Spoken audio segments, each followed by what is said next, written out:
Hello, everyone. Welcome to the morning show. We're coming to you today on Channel 9 and also on WJOPLP Newburyport at FM 96.3. We're also live streaming on Newburyport Community Media's YouTube channel at ncmhub.org. I'm your host, Mary Jacobsen, and I'm just delighted to welcome today's guest. Dr. Janet Lewis is here to talk to us about the mental health impacts of climate change. Dr. Janet Lewis is a psychiatrist in private practice and a clinical assistant professor of psychiatry at the University of Rochester. She's a founding member of the Climate Psychiatry Alliance, and she teaches widely about mental health aspects of climate change. Dr. Lewis, thank you so much for taking the time to visit the morning show. It's great to have you here. Good to be here. Well, let's dig in because it's an important and it couldn't be a more timely topic given what's been going on in Glasgow. So I'd like to start, if you would, with the origin story of the Climate Psychiatry Alliance, when it started, who founded it, and why, and what in particular sparked your interest in developing this organization. Well, several of us really were looking for like-minded colleagues because we knew that the mental health aspects of climate change were profound. And we knew that it was going to be important for psychiatry to have a voice, to be able to educate the population and be able to help educate other mental health professionals. There had always been some psychiatrists who were environmentally active, most notably Dr. Lies van Susteren, who's been active for many, many years nationally. But the Climate Psychiatry Alliance came together in 2016, just 5 years ago, with just several of us. And now we have almost 800 members. Wow, that's impressive. Yeah. So my own, you asked how I came to it. Many people have sort of a gradual deepening of their understanding about climate change. But for me, I was one of the people who had more of a sort of awakening. I was at a conference where a colleague was talking to me about climate change with some agitation. And the information just sunk in more deeply than it had before. It was kind of like that scene in Hamilton where Angelica knows three things at the exact same time. And I knew that this was the most important thing that was happening, that I had to be involved with it, and that the mental health professions were going to have a crucial role to play. So I started a little group of therapists in Ithaca, New York, where we would gather to study the mental health aspects of climate change, to talk about what we were seeing in our practices, and also to deal with the information ourselves and in coming to terms with it. And I set about finding like-minded colleagues, which was how the Climate Psychiatry Alliance got started. Well, it sounds like a real epiphany that you had then that just brought it home, and the rest is history. But I'm impressed at the timeliness of your founding and how it sounds like relatively rapidly your membership has expanded, which suggests that you hit a chord, that people were feeling the need. And so I'm really happy that you started the Alliance. You know, the Alliance came to my attention in an article I was reading recently in the Boston Globe. It had an attention-getting headline, Apocalypse Now, the Rise of Eco-Psychology.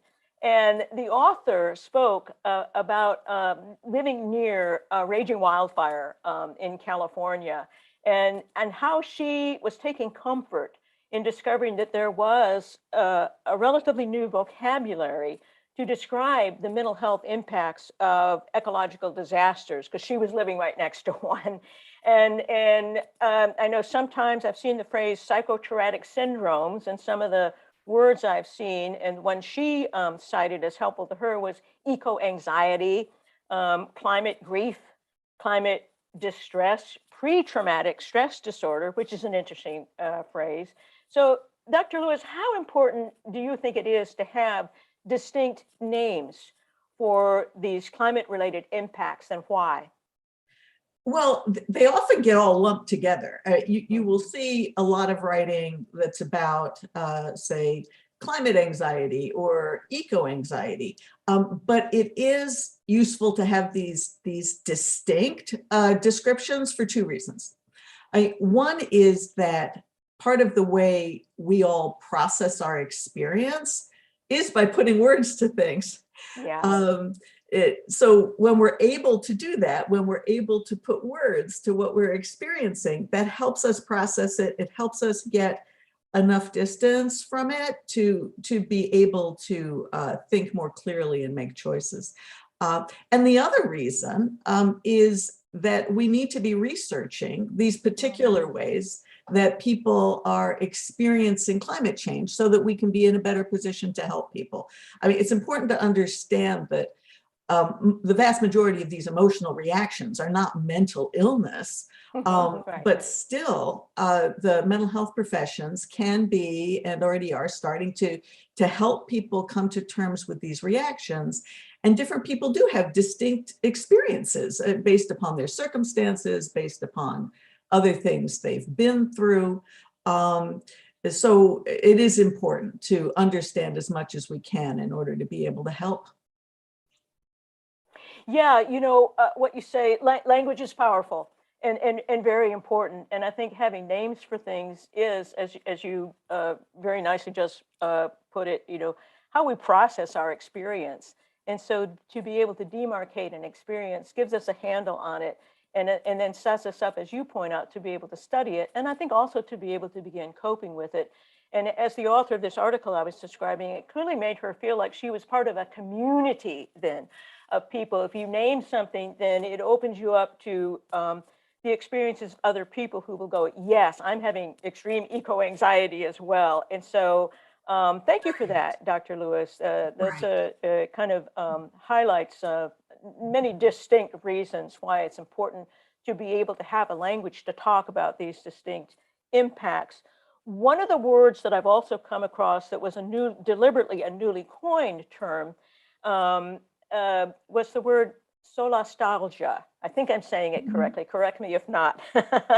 And I know that was invented by an Australian, but I find it very evocative, and I was hoping that you could describe to us the distinct meaning and phenomenon of solastalgia.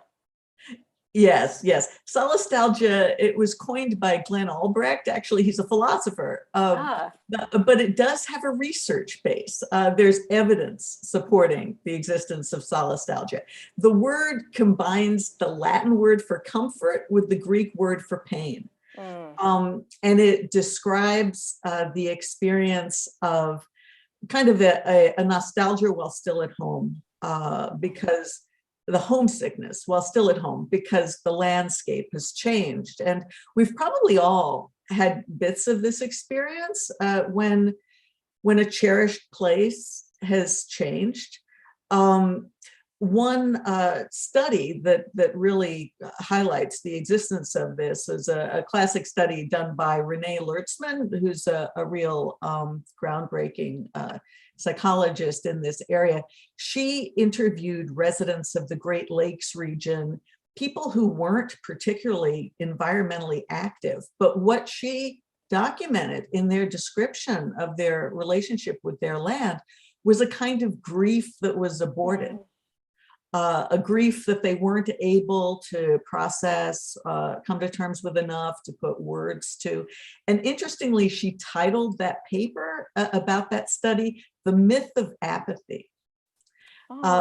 So she was highlighting how people may appear to be apathetic, but actually what's going on is people are having experiences that they're not yet able to process and put words to. And this solastalgia experience is particularly notable in people who have deep connections to the land, such as indigenous peoples, but it's getting documented in a variety of people. Yeah, and another interesting way of bringing home the importance of having a language so that people are able actually to process their experience it's a word that I just respond to the word. And when I learned its definition, I thought about the experience, if you've ever seen photos or pictures from the wildfires this summer, just seeing them on TV, just seeing the blackened, the charred remains of what was once a forest, and thinking about, not just the people, but also the animals that used to live there and have that be their habitat. Or Yes. anybody who's ever seen a mountain that was leveled for coal mining. We have a it's a kind of I think what solastalgia reminds me of is it brings the word heart sickness to mind. And I think that's a lot of what people feel when our environment is impacted in fairly devastating ways. And it's important we have this word because I think with what's happening on the planet, we're likely to have more occasions, sadly, to be using the word solastalgia, but we'll know and have a name for what we're experiencing. Yes. So let's talk about what are the mental health impacts of climate change. Let's start with the mental health impacts of natural disasters, such as the wildfires I've just been talking about. Drought is happening all over the world.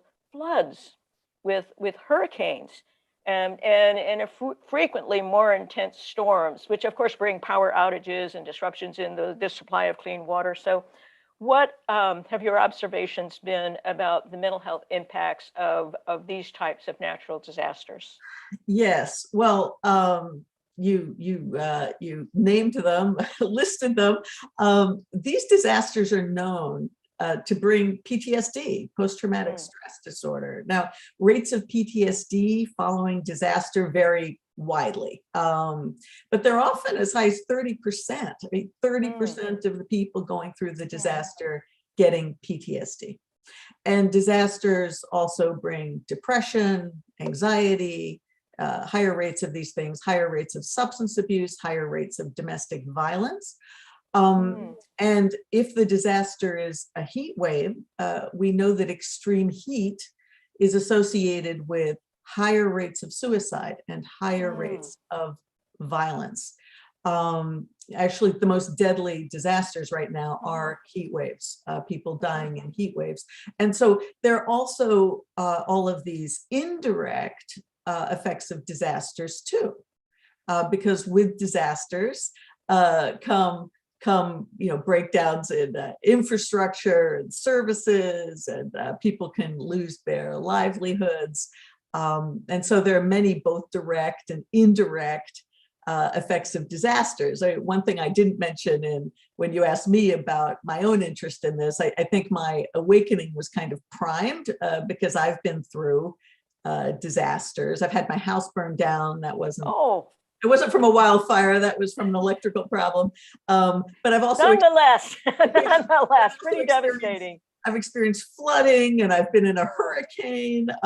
So I know how incredibly disruptive disasters are, even for people like myself who are in fortunate circumstances, being insured, having a lot of social support. Still, these disasters are enormously disruptive and difficult, and now we're experiencing increasing severity and frequency of disasters. Yeah, and so what you're describing is really the emotional havoc that follows and echoes the physical havoc that extreme alterations, whether it's storms or, as you put out, it's really interesting to hear you talk about heat. It makes perfect sense to me, extreme heat, because it's inescapable. And so I can absolutely understand why the inescapability and the extreme discomfort could lead to all kinds of emotional havoc and disruptions in people's mood and their ability to cope in constructive ways. And you mentioned, let's talk about there are forecasts currently. There are dire predictions for worsening and more frequent storms and more unbearable heat. Who'd have thought that the Northwest would experience temperatures, that rival desert climates, over the summer. And they're also forecasting vast migrations around the planet because parts of it are just becoming uninhabitable, literally not fit for human life. So what are the impacts of living with these really desolate forecasts for the near and long-term future? Well, it's important that we understand that information about climate change is hard for all of us to wrap our minds around. Yeah. And almost all of us are late to engagement with climate change. And we have to kind of accept that and be gentle with ourselves about it at the same time that we work to fully engage. One of the things that the mind does with potentially overwhelming information is a defense mechanism called disavowal. Where we both know and don't know something at the same time. And we know it, but we're able to keep going as though we don't know it. And we're all really emerging from varying degrees of disavowal, going in and out of varying degrees of disavowal. It's kind of a recursive process as we come further to terms with it. And the mind does other things too with this kind of potentially overwhelming information. You've probably seen when families are under a lot of stress, sometimes they will find anything to bicker about. Yeah. You know, as a distraction. It's like a release hatch for stress. Yeah. Yes. And so I realize there are a lot of forces that are contributing to our social polarization right now, but this is one of them, that we have overwhelming information that's hard to come to terms with. And all the bickering can be a distraction. And another thing that we tend to do with something that is hard to take in is it's easy to externalize responsibility. To think somebody else, yes, I accept it, but it's someone else's job to deal with. And that's not appropriate with climate change because actually we all have important roles to play. There are no sidelines on which to sit here. Right. Everybody is involved with what's happening and with what can happen. Yeah, we all share the same planet. And as I think Ban Ki-moon, former Secretary General of the UN, put it, there is no planet B. Right. We all have our one single Earth that we share. Well, that's really fascinating, Janet. Thank you. So I'd also like to say about that one way we get in trouble in our being able to come to terms with climate change is our very individualistic focus. You know, we have an individualistic culture, and so it's easy to feel, well, if I can't figure out what I can do to fix this, little me, then there must be no point in thinking about it. When actually there's tremendous power and creativity at the level of groups that doesn't exist at the level of the individual. And so it's important to be getting together with other people.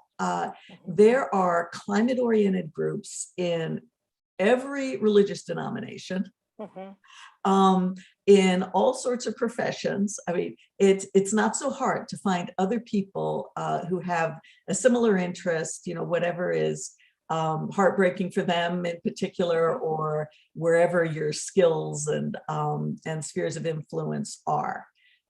Dealing with this collectively is what makes sense. The problems are collective and the solutions are largely collective. Yeah, that is I'm glad you made that point, Dr. Lewis. I think that's really important because the feeling that a problem is shared among other people does relieve some of the stress because you're not alone with it, but it also gives people together the opportunity to galvanize solutions with that shared kind of synergistic energy. So I think that's a really important point to make. And there are, you know, lots and lots of organizations that are working. So the power of the group is a good thing to underline. Absolutely. Well, you know, another aspect of climate change is, I think of it as an asymmetry between the catastrophic forecasts that we've just been talking about and what feels often like a very slow pace of efforts to mitigate the impacts of climate change. I've seen the word ecoparalysis used in that context. So, what are the consequences for us of living with this asymmetry?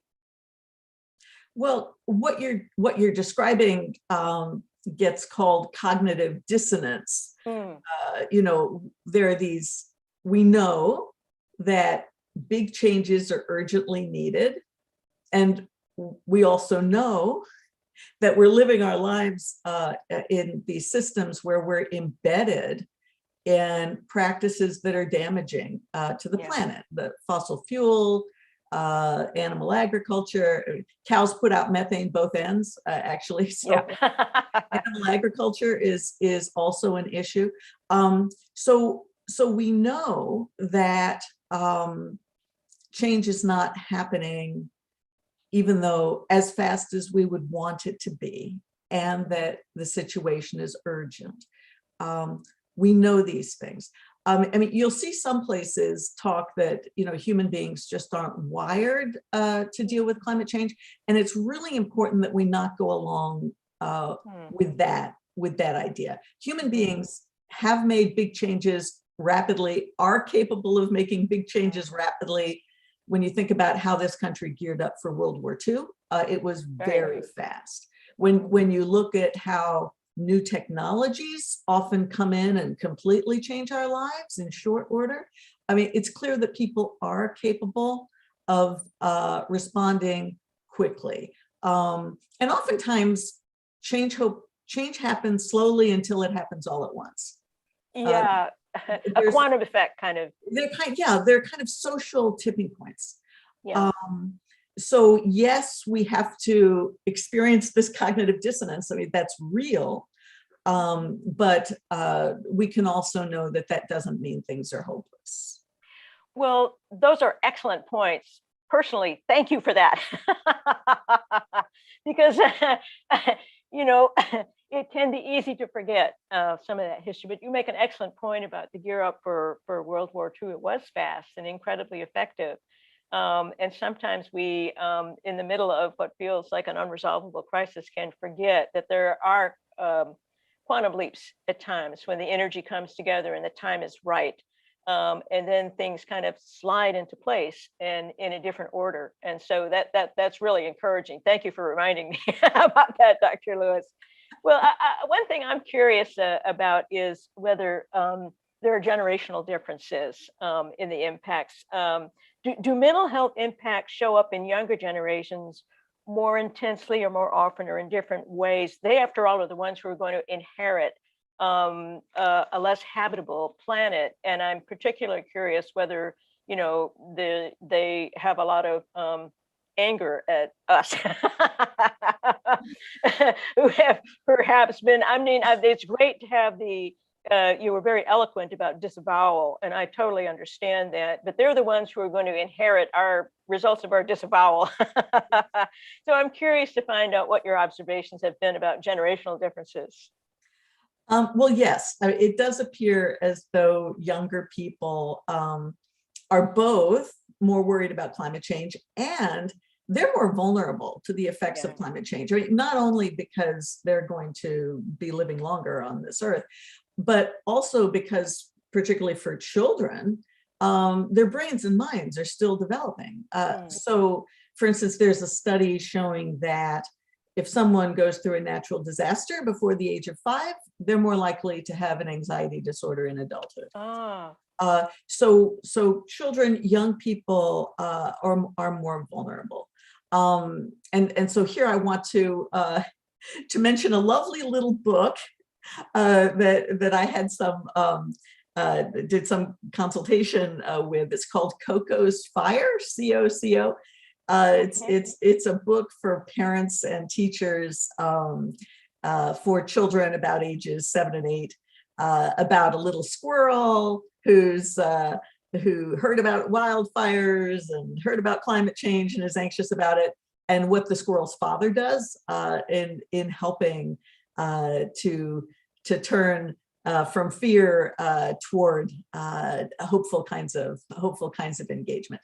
But to further answer your question, in our dealing as older people with younger people who are upset, it's very important for us to understand that, you know, something like anger is an understandable reaction, and for us to be able to respond in non-defensive ways about that, and not disown our own agency right now, our own abilities right now. The younger people need older mentors. It's really not okay for us to say, well, yeah, we messed up, good luck. You know, that's not okay. You know, yeah, no, it's not. we have really important roles to play here. And so we can say, yes, we're late, and thank goodness we're here. Yes. I'm here. We can work on this. Yeah, which is much more reassuring kind of message, because you're absolutely right. Their anger is so understandable, and yet not fair to leave them alone with it, or to pull away in defensiveness, or to go into disavowal in response to the anger, but to join them and say, yes, it's totally understandable, and we're here, we're with you, so that they have the opportunity to use mentorship and to develop strategies and strengths to cope. So thank you for that, Janet. Really excellent points about that. And Coco's Fire, I'm going to check that out. Sounds great. Well, let's talk about the work of the Climate Psychiatry Alliance. And I've seen the phrase climate-informed therapists to try to help people build the capacity to cope. For example, I've seen the phrase in some of the websites that I've visited, transformational resilience. Could you tell us about what transformational resilience is, what its component skills are, and how climate-informed therapists are trying to help people develop those skills? Well, the idea behind transformational resilience is that it won't work in our current circumstances to think of coping in terms of going back to some prior baseline of functioning after a big stress, because the way we do things has to change. So instead, this is about, instead of bouncing back, bouncing forward, using the stresses and traumas as platforms to bounce forward into new ways of doing things. And there are various programs that are using these kinds of principles. One is called Transformational Resilience by a man named Bob Doppelt, and he groups the coping strategies into two groups. One is what's called presencing skills that involve not only learning about the neurobiology of trauma and the neurobiology of toxic stress, but also means of self-regulation, like mindfulness and grounding techniques. And then the second cluster of skills he calls purposing, which involves being able to turn toward adversity rather than away from it, and being able to access one's own values to make choices about what to do. And yeah, and these are basic skills in a lot of forms of therapy. There's also some really interesting research on what's called meaning-focused coping, which in one study was found to be particularly helpful for children in helping them to have more positive feelings and be engaged in relation to climate change. And it involves being able to change one's goals when one runs into obstacles, being able to kind of turn one's thinking inside out, accepting what's happening, but at the same time finding a different way to think about it. Like when I said we're late, and thank goodness we're here. Yes. You know, finding a way to think about it that elicits positive feelings. leaning on one's spiritual beliefs and practices is also known to be helpful. Those sound wonderful. And to me, I guess I'd summarize, what I think I'm understanding about these strategies is that don't go down the rabbit hole. Stay Good on Earth summary. and find a way to focus your thoughts and your emotions in a way that will enable you to feel like you can act in a meaningful, purposeful way. And I think as soon as we can start acting in a meaningful, purposeful way, we generate our own hope. And so thank you for that, Dr. Lewis. That's wonderful and encouraging. So, I was curious also, I was hoping you could talk a little bit about the unevenness of the impacts of climate change, because some people are much more impacted and less sheltered, and other people are much more sheltered than others, at least temporarily. And so what are the mental health impacts of the inequitable effects of climate emergencies? Thanks for bringing this up. It's very important.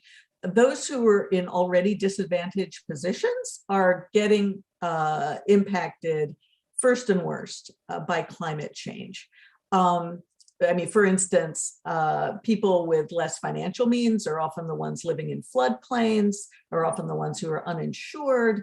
And so you can see how this can lead to just a spiraling down of these already disadvantaged populations as the disasters leave them with even fewer opportunities.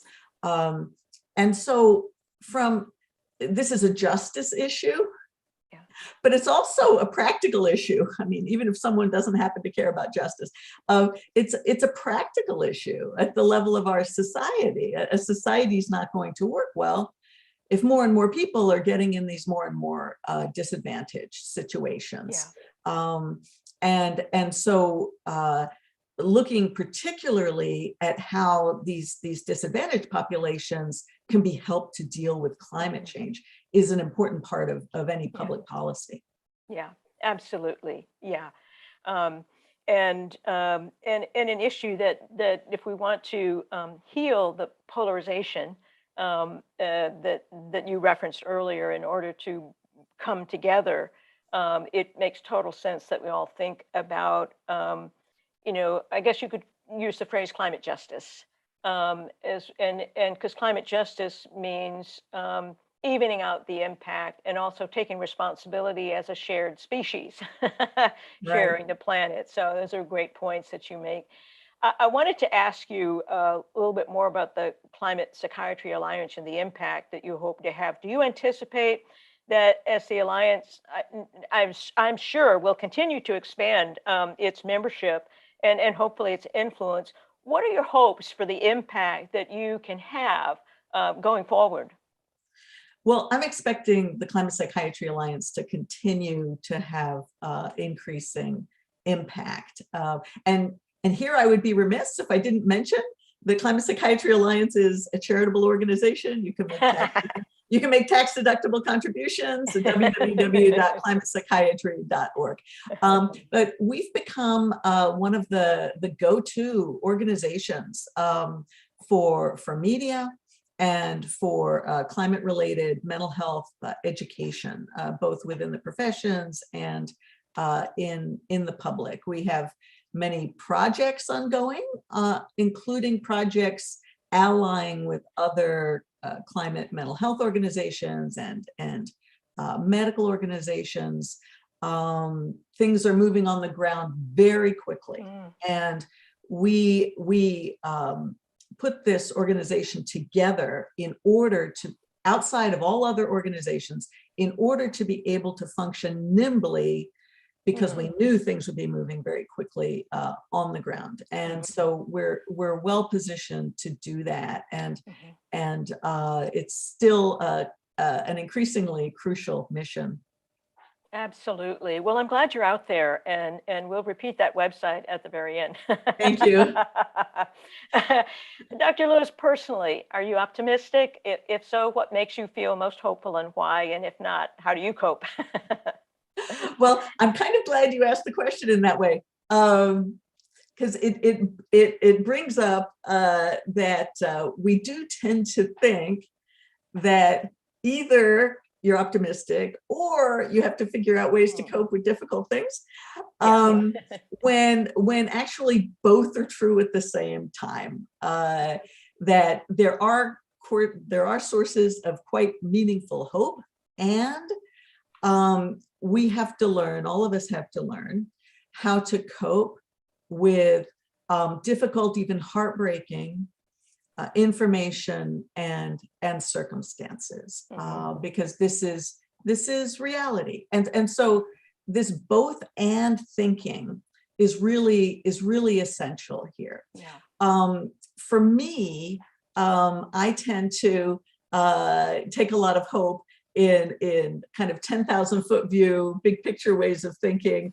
I like to think about complex systems. I mean, what we're dealing with here is a complex system. The geosciences are enormously complex, and now they're completely intertwined with human systems, human economies, human culture, human psychology.